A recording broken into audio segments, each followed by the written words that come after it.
Le thème de la vidéo du jour, c'est le thème dérivé dans lequel on va traiter le savoir-faire numéro 27, c'est-à-dire savoir trouver l'équation d'une droite à partir de 2 points. En particulier, on va se passer dans un cas très concret, c'est-à-dire dans le cas où on a 2 points qui sont préalablement fixés et connus, qui sont les points A d'abscisse 1 et d'ordonnée 2, et les points B d'abscisse moins 2 et d'ordonnée moins 1. Alors, donc déjà, qu'est-ce que l'équation d'une droite? Donc dans 90% des cas, l'équation d'une droite est de la forme de l'équation d'une droite, c'est y est égal à a fois x plus b. Alors le a, je vais le mettre en rouge, et le b, je vais le mettre en vert, dans l'optique de les représenter sur le dessin et de voir à quoi ils correspondent graphiquement. Donc ce qu'on appelle le point B, c'est ce qu'on appelle l'ordonnée à l'origine, c'est-à-dire la valeur de l'ordonnée lorsque x est égal à 0. Lorsque x est égal à 0, si je suis sur ma droite, je me retrouve en ce point-là. Donc le point B, l'ordonnée B se situe à cet endroit-là. C'est ce qu'on appelle l'ordonnée à l'origine, c'est-à-dire l'ordonnée du point 0 qui appartient à la droite. Le réel A est ce qu'on appelle la pente, c'est-à-dire le coefficient directeur. À quoi ça correspond? Ça correspond à, lorsque vous avancez de 1 en abscisse, vous montez d'une certaine quantité, et cette quantité est la pente. C'est un peu la même chose que quand vous êtes en montagne et que vous avez un col où on vous dit vous avez un panneau à 10%. Lorsque vous avancez de 100 mètres, vous montez de 10 mètres, et la pente c'est donc 10%, c'est 10 sur 100. Donc le réel A représente ça par unité d'avancée en abscisse, de combien on monte en ordonnée, on a la pente. Donc la question c'est comment est-ce qu'on détermine en fait A et B, et si on a A et B, en fait on connaît l'équation de notre droite, quoi, finalement. Alors quelle est la forme, par quelle manière on peut obtenir A et B? En fait cette pente, si on a 2 points, on peut la considérer en regardant la différence entre xa et xb, et la différence entre ya et yb.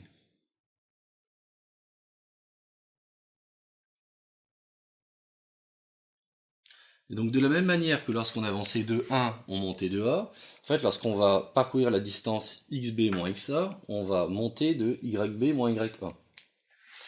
Ainsi, la pente, donc dans les cas où xa est différent de xb, la pente de notre droite est donnée par la formule suivante, c'est-à-dire que A, ça va être donc le chemin parcouru en ordonnée sur le chemin parcouru en abscisse.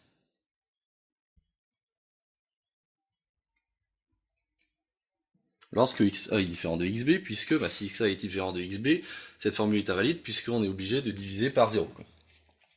Alors appliquons tout de suite ce résultat au cas de notre droite associée au point 1, 2 et au point moins 2, moins 1. Donc pour la droite en question, yb vaut moins 1. Donc notre a ici va valoir, notre yb vaut moins 1. Je vais retrancher ya qui vaut 2. xb vaut quant à lui moins 2. Et je lui retranche xa qui vaut moins 1. J'obtiens donc au final moins 3 sur moins 3, c'est-à-dire 1. Ma droite est donc de pente 1. J'ai donc déterminé le premier coefficient A qui est égal à 1. Donc on a finalement que y s'écrit sous la forme x plus b. Et donc il nous reste toujours une inconnue, c'est le fameux b. Donc comment trouver l'ordonnée à l'origine?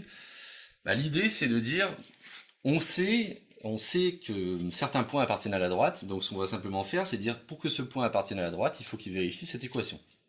Donc en particulier, le point xa, ya doit vérifier cette équation. Donc on est censé avoir, puisque xa appartient à la droite, que xa, ya appartiennent à l'équation, et donc que ya est égal à xa plus b.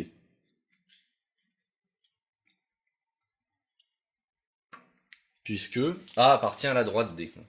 Donc D c'est ma droite qui est ici. Et il ne reste plus qu'alors qu'à remplacer, c'est-à-dire que xa vaut 1.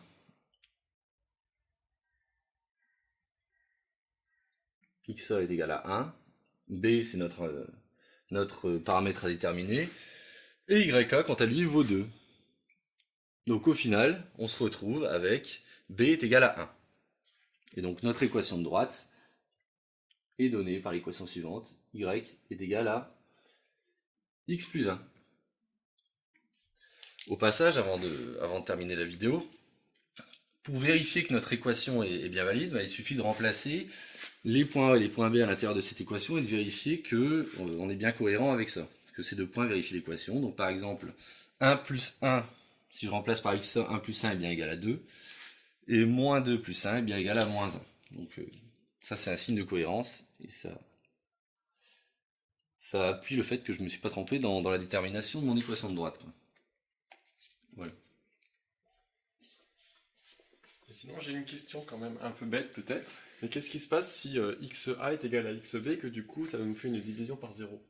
Alors si xa est égal à xb, votre curiosité sera assouvie dans la prochaine vidéo, c'est-à-dire qu'on va traiter le cas où justement on a deux points qui ont la même abscisse. Dans la prochaine vidéo associée à ce savoir-faire. D'accord.